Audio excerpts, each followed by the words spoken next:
Sejak pertama kali ditemukan ratusan tahun yang lalu, teleskop telah mengubah cara kita memandang langit. Alat ini memungkinkan kita melihat benar-benar langit yang sangat jauh, seperti planet, bintang, nebula, bahkan galaksi yang jauh jutaan tahun cahaya dari bumi, yang sama sekali tidak bisa kita lihat tanpa alat bantu. Dengan teleskop, para ilmuwan dapat mempelajari asal-usul alam semesta, mengamati pergerakan benda langit, bahkan menemukan planet-planet baru di luar tata surya. Mungkin tanpa teleskop, kita tidak pernah tahu bahwa Saturnus mempunyai cincin, atau bahwa Bima Sakti ini hanya salah satu dari miliaran galaksi di alam semesta. Nah, tetapi bagaimana sih sebenarnya teleskop bekerja? Apakah semua teleskop itu sama? Apa bedanya teleskop yang digunakan di laboratorium dengan teleskop luar angkasa seperti Hubble? Dan yang paling penting, mengapa teleskop menjadi instrumen vital dalam dunia fisika, khususnya dalam bidang astronomi dan pengamatan ilmiah? Assalamualaikum warahmatullahi wabarakatuh. Tabi pun. Halo teman-teman sekalian, perkenalkan nama saya Muhammad Faris Sekiaftono dari SMA Negeri 2 Bandar Lampung. Nah, bagaimana nih kondisi dari teman-teman sekalian? Semoga kesehatan dan keberuntungan selalu menyertai kalian semua. Amin. Amin. Nah, kali ini saya akan melanjutkan materi dari video yang sebelumnya. Nah, kali ini saya akan menjelaskan tentang parameter-parameter yang belum saya bahas sebelumnya. Nah, sebelum kita melanjutkan ke materi, lebih baiknya kita mendahului dengan doa terlebih dahulu. Nah, doa menurut kepercayaan masing-masing, mulai. Nah, mari kita lanjut ke parameter yang kedua. Nah, parameter kedua ini, dia itu ada skala bayangan. Nah, rumus dari skala bayangan ini adalah SB sama dengan 206.265 per F objektif atau panjang objektif. Nah, dari persamaan yang di atas yang sudah saya sebutkan tadi, satuan yang dihasilkan yaitu detik busur persatuan panjang fokus objektif. Jadi 206.265 ini merupakan detik busur. Nah, misalkan jika panjang fokus yang digunakan dalam perhitungan adalah milimeter, maka satuan skala bayangan yaitu detik busur per milimeter. Sedangkan kalau kita pakai sentimeter, nanti detik busur per sentimeter. Kalau kilometer, tapi nggak mungkin sih, nanti akan detik busur per kilometer. Nah, skala bayangan digunakan untuk menghitung medan pandang CCD dan resolusi CCD. Nah, begitu teman-teman. Lanjut ke parameter yang ketiga. Parameter ketiga adalah medan pandang atau field of view. Nah, medan pandang atau VOV adalah bentangan sudut yang bisa dilihat oleh teleskop. Medan pandang teleskop VOV aktual dirumuskan seperti berikut. Nah, jadi ada rumusnya berupa VOV aktual sama dengan VOV apparent per M. Nah, M itu apa sih, Bang? Atau Mas? Atau Kak? Nah, M itu adalah pembesaran dari VOV apparent. Nah, apparent. Nah, VOV apparent itu adalah medan pandang eyepiece. Nah, biasanya nilai VOV itu berkisar antara 45 sampai 55 derajat. Jadi bisa aja 46, 47, 48, 49 dan sampai 55 itu. Nah, lanjut. Nah, parameter yang keempat itu ada daya resolusi atau resolving power. Daya resolusi teleskop adalah kemampuan teleskop untuk memisahkan dua objek atau lebih. Daya resolusi dirumuskan oleh persamaan Rayleigh, yaitu di mana A adalah daya resolusi yang dinyatakan radian atau lambda. Nah, lambda itu adalah panjang gelombang yang digunakan, dan D yaitu adalah diameter teleskop atau alat optik lainnya. Nah, jika menggunakan teleskop optik, maka panjang gelombang atau lambda yang digunakan yaitu sekitar 550 nanometer. Nah, satuan diameter harus sama dengan satuan panjang gelombang. Jadi lambda sama diameter ini harus sama. Nah, dua objek atau lebih dapat terpisah jika separasi kedua objek atau lebih tersebut lebih besar atau sama dengan A. Jadi rumusnya itu seperti ini teman-teman, sama dengan 1,22 dikali lambda per diameter. Jadi tadi dia itu harus sama satuannya di antara lambda dan juga diameter. Itu teman-teman. Nah, kita lanjut ke parameter yang kelima. Nah, parameter yang kelima itu ada magnitudo limit. Apa sih magnitudo limit itu? Magnitudo limit adalah magnitudo batas yang dapat dilihat oleh alat optik. Si rumusnya itu adalah M limit sama dengan 6 plus 5 log D. D ini bisa cm, satuannya cm. Nah, tadi D itu sudah dijelaskan bahwa D itu adalah si diameter. Nah, sedangkan M ini adalah magnitudo. Nah, dinyatakan dengan sentimeter yang udah saya jelaskan tadi. Semakin besar diameternya, maka semakin besar magnitudonya. Artinya semakin redup objek yang dapat dilihat. Jadi ini dia tuh searah ini ya teman-teman. Jadi semakin besar dan semakin kecil semakin kecil. Nah, dan juga semakin besar itu akan semakin redup objek yang dapat dilihat. Jadi begitu ya teman-teman. Lanjut ke parameter yang keenam. Nah, parameter keenam ini ada panjang teleskop. Nah, panjang teleskop atau bersimbol D ini memiliki rumus, yaitu adalah D sama dengan panjang objektif ditambah panjang fokus eyepiece. Jadi F objektif plus F eyepiece. Begitu teman-teman. Lanjut ke parameter teleskop yang ke-7 atau yang terakhir teman-teman. Nah, yang ke-7 ini ada focal ratio. Nah, focal ratio ini adalah perbandingan panjang fokus objektif dengan diameter. Nah, jadi rumusnya itu focal ratio sama dengan F objektif panjang objektif per diameter. Nah, di sini ada penjelasannya selanjutnya. Nilai focal ratio yang semakin kecil akan memberikan fotografi yang lebih cerah dan exposure yang lebih kecil. Ini disebabkan karena daya pengumpulan cahaya sebanding dengan luas permukaan yang menerima cahaya. Dalam hal ini adalah diameter, berarti pakai diameter. Nah, nilai focal ratio yang kecil menyatakan panjang fokus yang kecil dan diameter yang besar. Panjang fokus yang kecil berkorelasi dengan pembesaran yang kecil, sehingga jika digunakan untuk mengamati extended object akan lebih terang jika pembesarannya kecil. Nah, jadi itu teman-teman parameter-parameternya yang ada 7 bagian. Setelah kita belajar tentang parameter-parameter, kita akan lanjut ke contoh soal atau soal-soal untuk melatih daya pembelajaran kita. Jadi, kita akan lanjut ke soal yang pertama. Jarak titik api lensa objektif dan okuler sebuah teleskop berturut-turut adalah 150 dan 30 cm. Ke arah mana dan berapa besar pergeseran lensa okuler agar mata dapat melihat dengan jelas sambil berakomodasi maksimum? Bisa dilihat ABC-nya teman-teman dan bisa dijawab sekarang. Sudah? Kita lanjut ke pembahasannya. Nah, agar mata dapat melihat dengan akomodasi maksimum, maka SOK aksen sama dengan min 25 cm. Nah, kita langsung ke rumusnya. 1 per FOK sama dengan 1 per SOK plus 1 per SOK aksen, dimana SOK-nya akan menghasilkan 13,64 cm. Nah, panjang teleskop ketika akomodasi maksimumnya yaitu adalah D aksen sama dengan FOB plus SOK, yaitu akan menghasilkan 163,54 cm. Nah, panjang teleskop awal yaitu D sama dengan FOB plus FOK sama dengan 180 cm. Maka teleskop tersebut harus digeser sejauh S sama dengan D kurang D aksen, menghasilkan 16,4 cm. Jadi, karena D aksennya lebih kecil, maka pergeseran dilakukan dengan arah menuju objektif. Jadi, jawaban yang benar adalah E, yaitu 16,4 cm ke arah objektif. Kita lanjut ke soal berikutnya. Soal berikutnya ini akan menjawab 12 sampai 14. Jadi, saya akan bacakan dulu terlebih dahulu ya teman-teman. Teleskop kembar Keck di puncak Mauna Kea, Hawaii memiliki diameter 10 meter.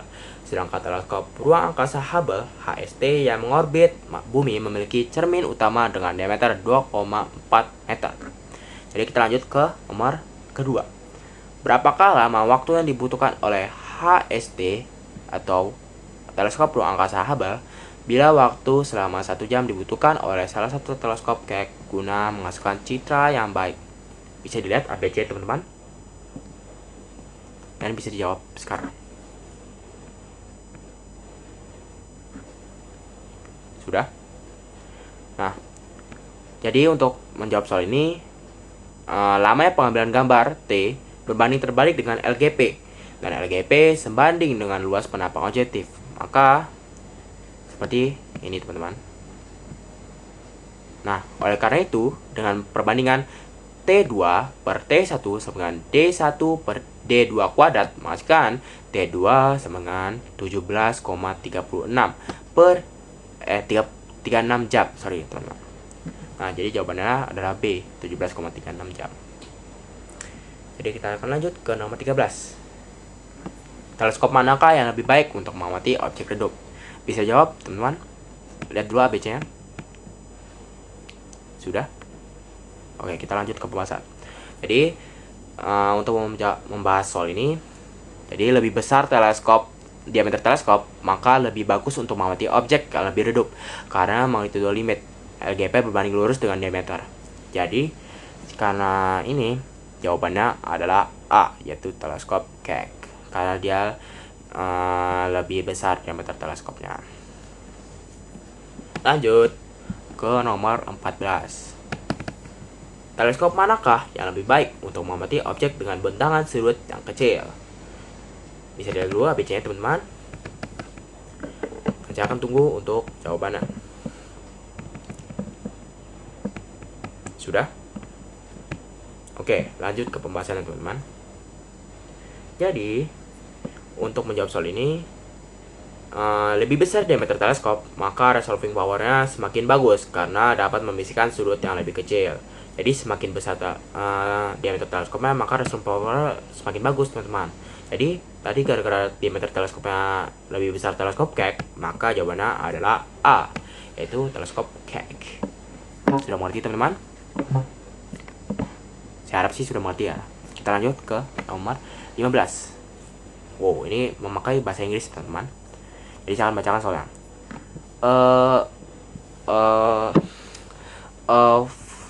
400 cm diameter lens has focal length in the blue and red regions of the spectrum given by FB sama dengan 2995 mm, FR sama dengan 3000 mm.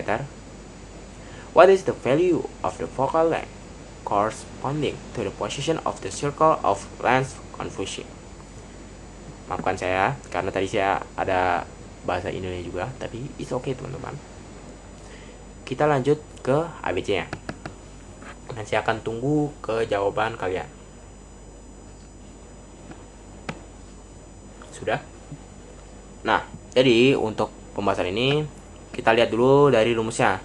Yaitu D, ini ada dua ya, D per FB sama dengan D kecil per FC kurang FB, dan juga ada D per FR sama dengan D kecil per FR kurang FC. Nah, setelah itu kita tuh defining these identities dengan cara FR per FB sama dengan FR kurang FC per FC kurang FB, dan akan menghasilkan FC sama dengan 2 FB FR per FR plus FB. Nah, kita lanjut masukkan nilai-nilainya, yaitu FC sebanyak 2 kali 3000 dikali 2995 per 3000 plus 2995, dimana akan menghasilkan FC itu 2997 mm, dan jawaban itu A, 2997 mm. Lanjut ke 16. What is the linear size of the image of a star at its focal position? Jadi lihat dulu ABC teman-teman, dan silakan jawab. Sudah? Sudah. Jadi untuk menjawab soal ini, kita pakai rumusnya tadi. D per FB sama dengan D kecil per FC kurang FB, mana D kecil sama dengan D per FB dikali FC kurang FB. Nah, kita tinggal masukkan ke rumus ini, menghasilkan D sama dengan 40 per 2995 dikali 2, menghasilkan D-nya itu 0,33 mm. Jadi jawabannya itu adalah C, 0,33 mm. Lanjut ke nomor 17. Nah, 17 ini bisa menjawab 17 dan juga 18. Jadi, saya bacakan dulu ini ya. Maaf ya teman-teman kalau ada bahasa Indonesia ya. A lens suffers from spherical aberration. Its diameter is 200 mm and it has focal length of 990 mm for ray incident at the edge of the lens and 1000 mm for rays 50 mm away from the optic axis. Yang nomor 17 ini, what is the position of the plane which contains the circle of the lens of lens confusion? Bisa dilihat ABC teman-teman, dan bisa dijawab.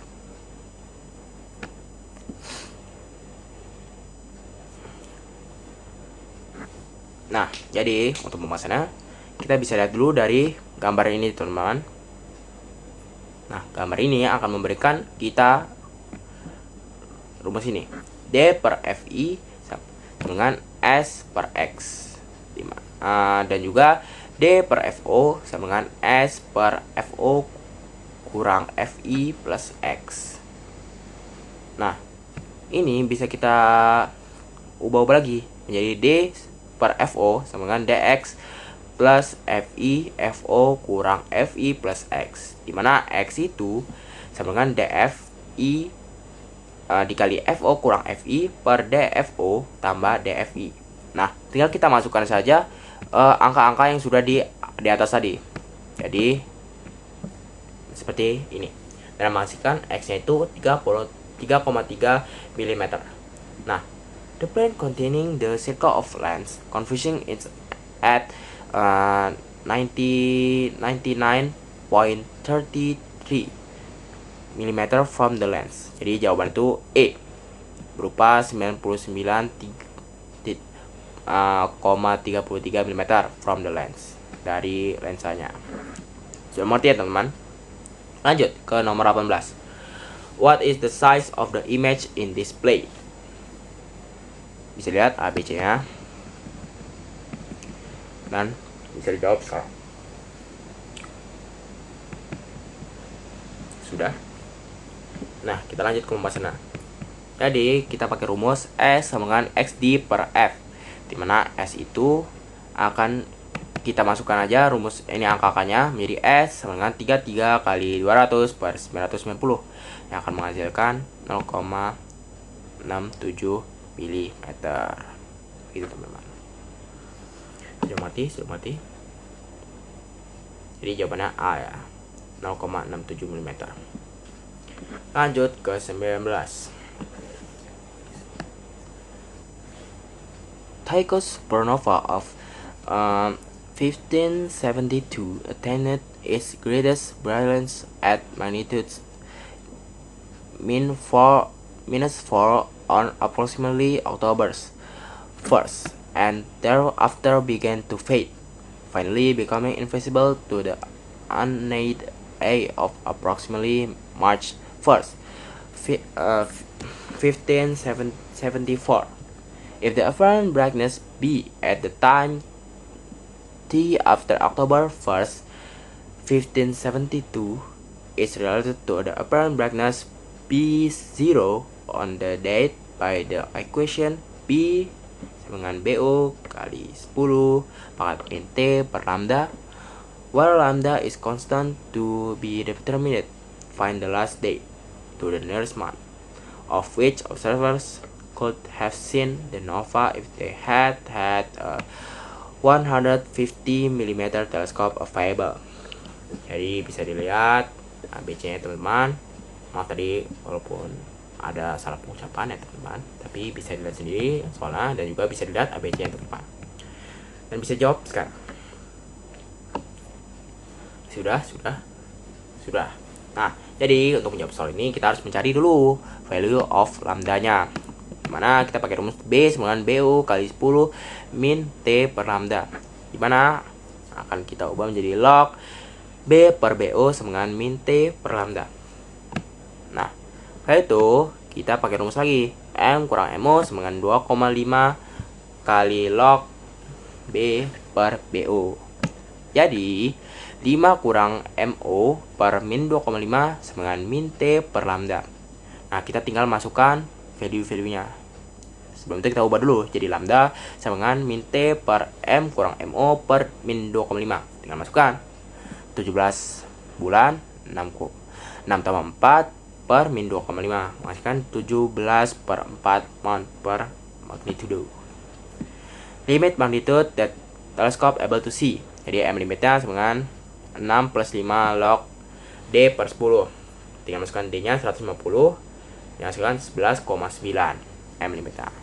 So that when this supernova can be observed with the telescope, kita tinggal masukkan ke rumus yang M kurang MO plus min 2,5 sama dengan min T per lambda, dimana kita ubah-ubah dulu menjadi T sama dengan M kurang MO per min 2,5 dikali min lambda, dan kita masukkan angka-angkanya dan menghasilkan T nya itu 27 bulan from 1 Oktober 1572. Jadi kalau kita hitung juga akan menghasilkan Januari 1573. Jadi jawaban itu adalah B, Januari 1573. Sudah paham? Sudah paham? Jadi kita lanjut ke nomor 20. Yang terakhir. Bukan nomor 20 yang nomor terakhir ya, nomor 10. Jadi pakai bahasa Inggris juga ya, teman-teman. Ordinary 7 kali 50 binary magnify 7 times. Magnifying power equals 7 and have objective length of 50 mm aperture. For light of 5000 A, what is the smallest angle that can be resolved by the lens of binoculars? Bisa lihat abisnya teman-teman, seperti ini. Dan saya kasih waktu untuk menjawab. Sudah? Jadi untuk menjawab soal ini kita pakai rumus A sama dengan 1,2 kali lambda per diameter. Menghasilkan 1,2 kali 10 pangkat min 5 radian atau sama dengan 2,52. Jadi jawabannya adalah 2,52, yaitu D.